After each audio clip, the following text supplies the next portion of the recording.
वज़ारत दाखिला ने ऐलान किया है कि 1 फरवरी सन 2022 के बाद कोई भी सऊदी अरब का सफ़र नहीं कर सकता जिसने बूस्टर डोज ना लगाई हो।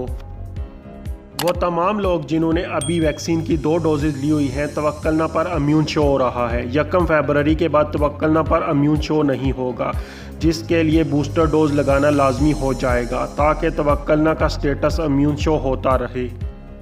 इसलिए 1 फरवरी के बाद सऊदी अरब का सफ़र करने के लिए बूस्टर डोज लगाना लाजमी है। अगर आप 1 फरवरी के बाद सऊदी अरब के सफ़र का प्लान कर रहे हैं तो उससे पहले बूस्टर डोज भी लगा लें।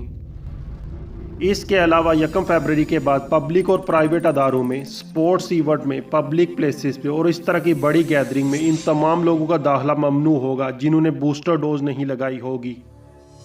तो दोस्तों, ये थी आज की लेटेस्ट अपडेट। मज़ीद अपडेट्स के लिए चैनल को सब्सक्राइब कर लें ताकि आने वाली अपडेट्स आपको मिल सके।